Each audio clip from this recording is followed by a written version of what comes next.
All right, ladies and gentlemen, we have Mr. Ron Carter with us. How are you doing today? Very well. Good morning to you. Good morning. What a pleasure. I tell you, I'm beside myself. Let me introduce you officially. Sir Ron Carter, NEA Jazz Master, musician, ambassador of jazz, and professor emeritus of City College in New York. How you been? I've been very well so far today. How's everything in New York? How's the weather? The weather's great. Sun is shining, and it's threatening to be a day of like a 50-degree temperature. Ooh, that's for New York. That's great. Yeah, we have like a 60 degrees and sunny, so everybody's in tune, and we made a lot of promotion about the show, so we're beside ourselves. So. Oh, good for you guys. Absolutely, absolutely, and a pleasure to have you with us on Louisiana State University Radio. Let's set the stage, and let's talk about you in New York, 1959, and what an exciting time to be in New York in that year. Miles had the Kind of Blue, Dave Brubeck had Time Out, Ornette Coleman had The Shapes of Jazz to Come, Charles Mingus had his album and Coltrane had Giant Steps. My goodness. So tell me about that. Well, you just said the whole thing, man. Everything was going on. That was big records were released. Right. Big names are getting more and more famous. There's a lot of jazz on the radio, occasional jazz score in the movies. So there was jazz was everywhere. Every big city had at least 2 jazz stations. That's not the case right now. That's true. But in '59, it was really a good time to be just listening. Incredible, incredible. And then tell us about this, going from Miles Davis modal style to Dave Brubeck, his time signatures, and Ornette Coleman freestyle. My goodness, there were so many It was all here, man. There's nothing to say. It was all here. I'm not sure I agree with Ornette Coleman's music calling freestyle. I mean, right. That's not what they were doing as far as I can understand the music. Right. They had a drummer playing 4/4 time on the hi-hat. Playing cymbals. They had arrangements. They had melodies that they knew how to play them and when to come in. So for me, that's not very free. And I kind of distance myself with that term of defining what they were doing. It was great what it was. Well, it was hardly free, though. Yeah, I totally agree with you. When they, the record producers or radio personalities, they put certain things into certain boxes. This is freestyle. That's straight ahead. I'm saying, well, if it's good music, play it. Yeah, absolutely. That's good. Let's get more of that stuff. Well, let's talk about the early days with Chico Hamilton Band. And for our audience out there, that was a quintet with no piano. Is that correct? Yes, a guitar, Dennis Buttermere, a cellist, Nat Gershwin. Right. Eric Dolphy playing the bass clarinet, flute, and occasionally a B-flat clarinet. Chico singing some ahs and oohs occasionally, and the bass player, that time me. Wow. I bet that was exciting to play with Chico. Yeah, he's an excellent band leader, and as a leader, I learned a lot of things to how to use, and when I became a band leader, whenever that was going to take place. Right, right. Then how long after that you joined Art Farmer and his band? I worked with Bobby Timmons for almost 7 months. I worked with Herbie Mann for 4 or 5 months. I worked with Betty Carter for some concerts. I was kind of Randy Weston for almost a year. I was kind of all over the place at the time. Wow. There was a lot of gigs. There was a lot of great clubs in New York that had a lot of people in attendance checking out the music. Mm-hmm. I joined Art Farmer. I'd done a tour with him in Europe in early '65 with a big band led by a guy named Friedrich Gulda, who was kind of the Beethoven piano expert, but a wonderful jazz pianist and arranger. So I was playing with Art in April 1963 when I had this quartet with Jim Hall playing guitar. Oh yeah. Walter Perkins playing drums. Wow. Art Farmer playing flugelhorn and trumpet, and I was the bass player at that time. So that'd be April 1963. Incredible. Yes, indeed. And then, before you guys joined Miles, you were with Art Farmer, and Herbie Hancock was with Donald Byrd. Is that correct?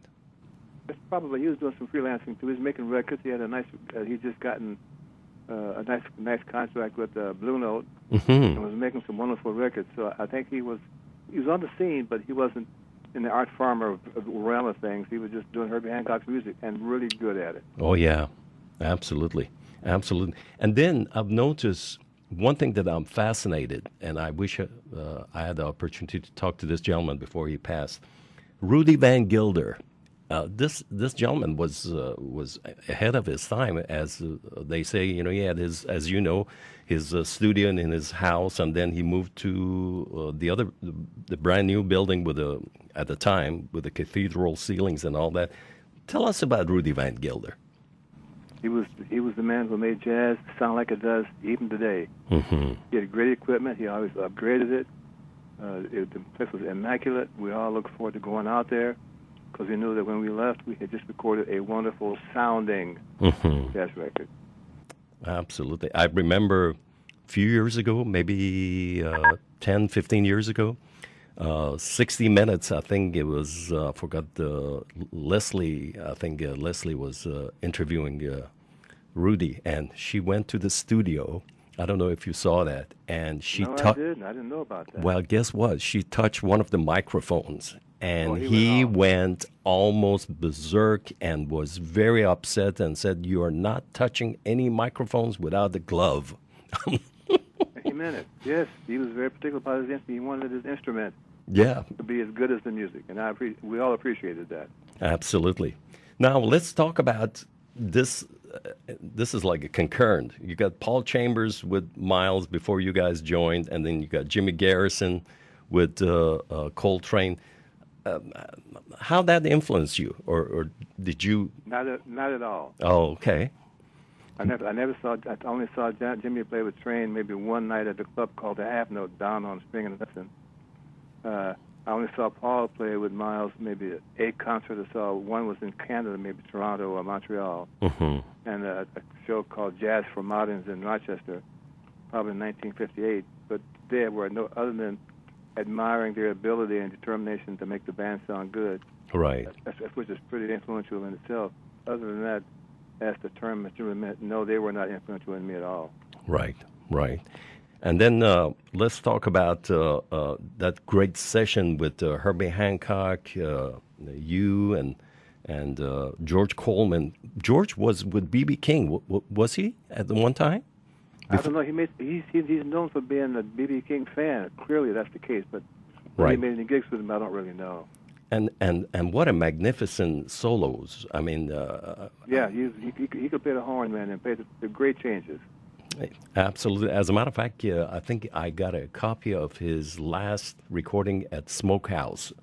Oh, and, wow. And he still sounds great. I mean, that's good to hear. I haven't seen him in a while. We talk occasionally, and we made a record with a trumpet player, Nicholas Payton. Oh, from New Orleans. And yeah, man. He's good. Nicholas played piano and trumpet. So yes. We had a great time with those guys. I did, anyway.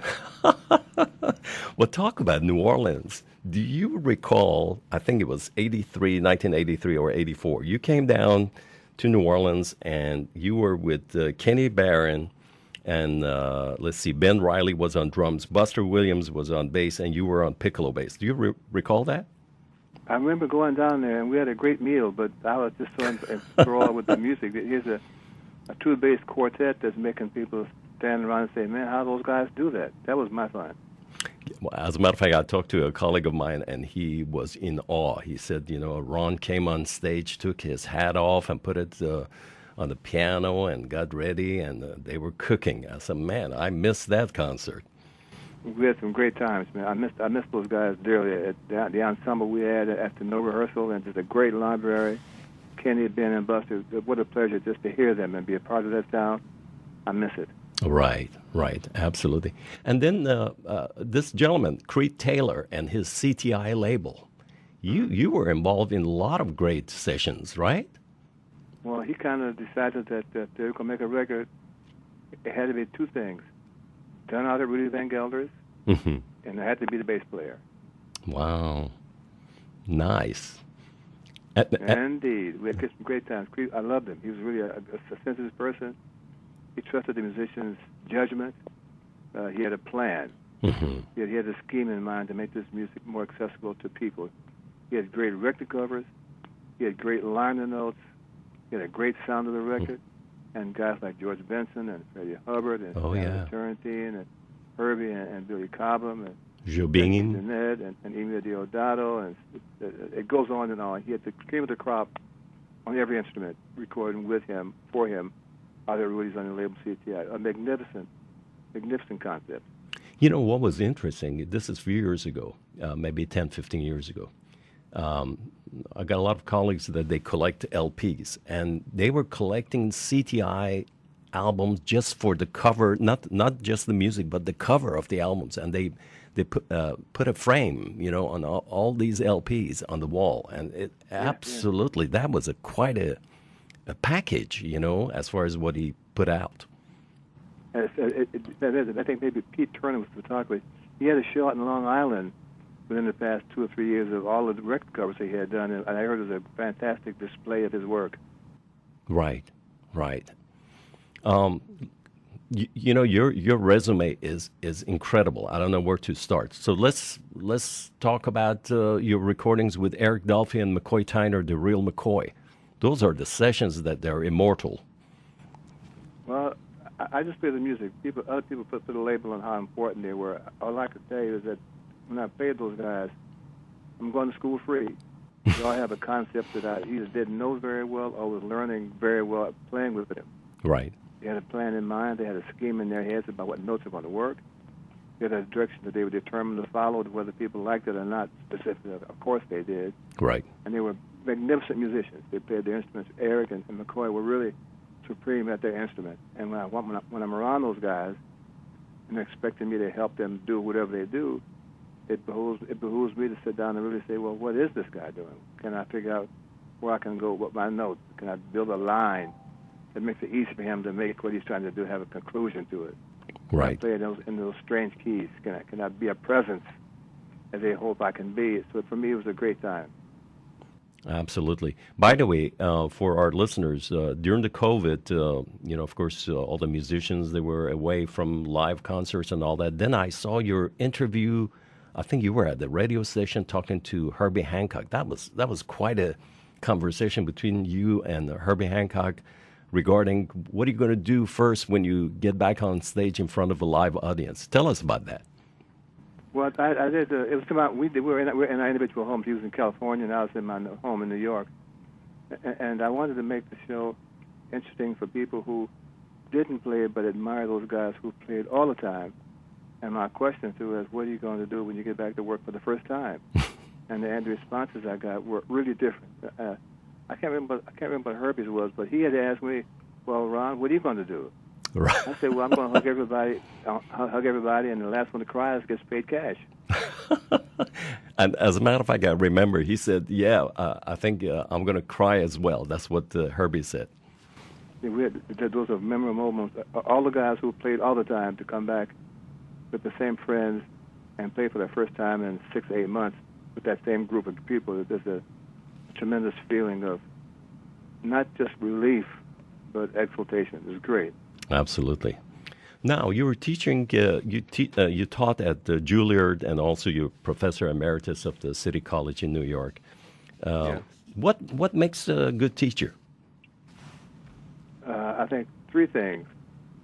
One, a good teacher has to take lessons from another good teacher, so learn how to teach. 2, he should have some experience in the field with which he's teaching.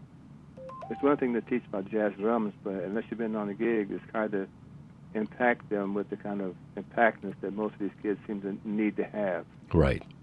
And the 3rd thing is stay as active as you can playing the music to stay on top of what the changes, figuratively and literally, are taking place. Right. Absolutely. By the way, congratulations on your PBS documentary original. Oh, thank you. Oh, absolutely. And by the way, Michael Carlson has been very kind to us. He sent a copy of your original soundtrack, and I went through it, and your performance with Renee Rosnes on Flamenco Sketches with Jimmy Green absolutely is breathtaking. Well, and what's interesting, the sound of this disc is like the top of the line vinyl, 180 grams. Right. It weighs about 4 tons, but for the music, just the sound of the record, anyone who doesn't have a stereo set should go out and borrow one. Right. And borrow this record. The quality. So you hear what a good record really, really sounds like. And I implore you, plural, to just get that in your head to find out what vinyl used to sound like. Exactly. And it can still sound like that. Yeah, it's a great sound, and I will tell them when I talk to them again how people in New Orleans are raving over the sound of their record. Very much so. As a matter of fact, I've featured your flamenco sketches and also Soft Winds. That's Oh, wow. beautiful. Yeah, yeah. Soft Winds with Russell Malone is another under radar unsung hero guitarist. Yeah, and Donald Vega, who's been with the band like 2 or 3 years, he's really kind of setting the piano stand on fire. And if we can get some work again, I encourage anyone who wants to hear a trio with no drums, what we can do, stop by and say hello. Absolutely, absolutely. Let's talk about your. That surprised me. What I'm going to talk about, but the selections, the strings. We're talking about you and this beautiful Brazilian singer Vitória Maldonado from Brazil Like album. What a beautiful album. How did you come up with that concept? Well, I knew her through the Brazilian music scene down in Rio. The band had been on the Rio several times in the past few years when they had Seth Steve Scott playing piano and Steve Kroon and percussion. And we talked one day about making a record together, and I kind of said, "Oh yeah, we'll do it someday." And I kind of let it go because you hear those offers enough that you don't know if they're going to really work out to be in a real project. Right. And on that tour, on that last trip that we made to the trip down there maybe 2 years ago, she said, "Well, I got the money and I got the studio. Are you still interested?" Well, I said, "Of course we are, but what are we going to do about tunes?" So I have some in mind. Let's kind of see which ones we think we can work, and we'll book studio time when you finish this tour. We have take 2 days to do the tour record, and we'll be done. Well, Irene's a fabulous reader, right, and of course she's an incredible player, and the Hayden Crosby, who's been my drummer with those groups for 15 years, he knows the bossa nova sound from the drums. Beautiful. And I'm not too bad at it myself, so it was just like a hand in the glove. It was just wonderful to play with those records. And again, the sound is just amazing. It's beautiful, beautiful. You know, I have a segment of my show for the past 45 years that I do nothing but bossa nova and Brazilian music for 45 minutes. And when I started, people say, yeah. Now they are like, wow, man, play more. So as a matter of fact, we had a couple from Rio de Janeiro. They came to Southern University to study. And they say they don't hear that kind of music on the radio stations in Rio. But your rendition of Night and Day with her, with Vitória Maldonado. Isn't that a nice track, man? Oh. Someone sent me a track on Spotify. Yeah, oh. And I hadn't heard it in a very long time. And boy, what a wonderful arrangement. And they got the bass sound. Beautiful. I'm playing on a different bass because I'm playing on a rented bass. And the drums are just okay, but they got the sound of the instrument, and she sang really well, and the arrangements were really slick. Beautiful. And I commend her for bringing the project to come into being true. And you know what's interesting, Mr. Ron? Right at the end of the song, you put your signature, and I talked to my listeners. I said, "This is Mr. Ron signing his, like a Picasso." At the end where you just do your signature, and I'd say, well, this is like a Picasso, So here's. well, thank you for the company you put me in. Okay, well, let me ask you a very tough question, and I'm just being facetious. Your top 3 best albums in jazz. I know it's very hard to say that, but if you say going to island and you want to take 3 records, just pick 3, any 3. Well, it's not a new question. I'm sure everyone who's in the scene for a period of time, they get this question because they're right. Have a wide scope of listenership and sure. Different kinds of records, And one of the reasons I gradually, gently tiptoe around an answer is that if I say that, it kind of implies that the other 2,405 that's right. weren't as good. And that's never the case with me. Right. I leave every record date getting better because those guys and gals I'm playing with have made it necessary and possible for me to go to school with them on this record date. Sure. Having said that, I will tell you in private at some point, but not on the air. That's great. They asked me the same question years ago, and I came up with 10. I said, well, still, wow. And still I can, one of them is Oliver Nelson, Abstract Truth, with the stolen moments. It's never, but Eric sounded so good on that record. Oh, the way he plays the flute. Yeah, man. I know that record. Oh, it's a gorgeous number. Let me ask you this. What are your hobbies when you're not practicing? I like to read. I've been enamored with a writer named Michael Connolly. Oh. And he's the guy who did the Bosch radio series for. They made a series of one of his main characters, Harry Bosch, who happens to be a jazz fan. Oh. And when Harry's kind of chilling out from a tough case, he goes back to his house and puts on a record that I'm on. You know. Wow. So he's on my, he's right now one of what they call it police procedure. That's what it is. Mm-hmm. And Michael Connolly, a wonderful writer, and a really, really good jazz fan. Right. For those of you who have time to read and don't want to see any ads, get one of his books. Oh, wonderful reading. Very exciting. Absolutely. You see my name. You mentioned Nicholas Payton. What about Jeremy Pelt?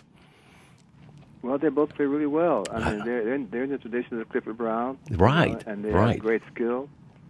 And they write good songs. And I don't hear them enough because right now we're just kind of getting back into getting out of the house and making gigs and stuff like that. But I look forward to getting to a small corner in one of the places where they work and just kind of be at a table and enjoying two young guys who really play the trumpet well and who I like very much. Absolutely. Do you travel much to perform outside New York? I haven't like everybody else in the past year. We've all been homebound. I'm waiting to see which way the wind is going to blow to see how much I will continue to do the traveling I've been doing for over 60 years. You know? Right. I haven't decided that yet. Sure. Well, 16 years ago, Professor Alvin Baptiste, who taught at Southern University, and he was my mentor. And as a matter of fact, his son is listening to us this morning. Okay.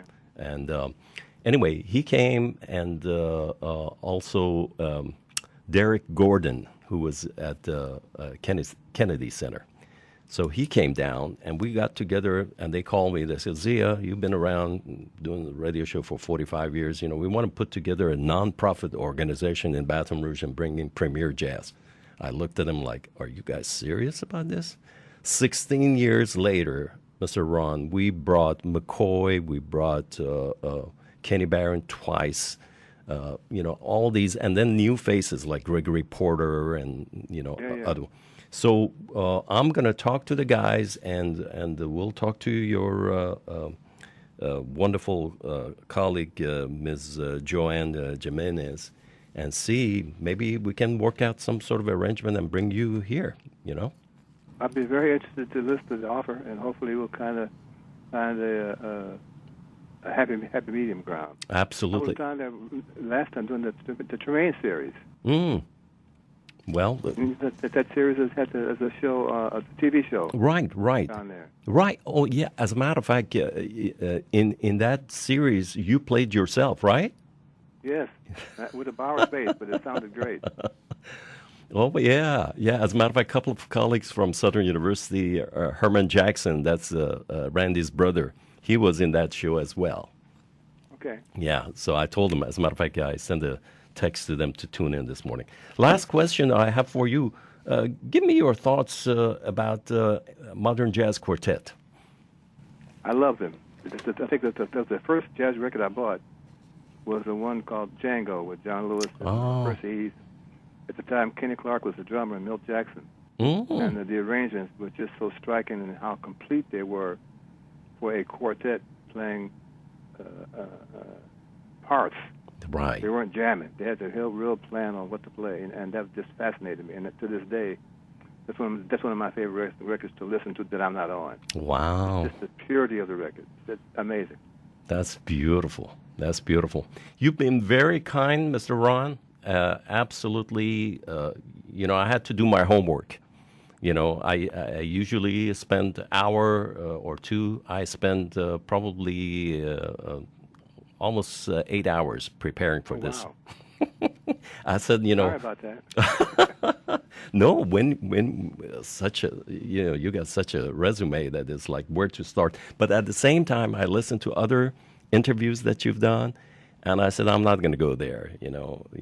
Some of the stuff, I like the flow. Like you and I were talking almost like having a conversation rather than interview. Yes, yeah, we are. And I think if doing your homework and being prepared to ask questions that I maybe don't hear all the time, or Thank you. in such a fashion that I can treat them differently and then still enjoy the interview. Thank you very much for that. Thank you. Thank you. Give my best to the family. And I want to, again, thank Mr. Michael Carlson to arrange this and talking to Ms. Joanne to get this thing rolling. And you've been absolutely fun to be with. Well, I look for some New Orleans food when we work out this contract. Absolutely. We're going to have some etouffee for you when you come down. Okay, just give me a good base. I'll settle for that. You got it. Thank you so much for calling. And be safe, please. Yeah, you too. Thank you. Bye-bye. Okay, thank you. Bye. Thank you. Bye.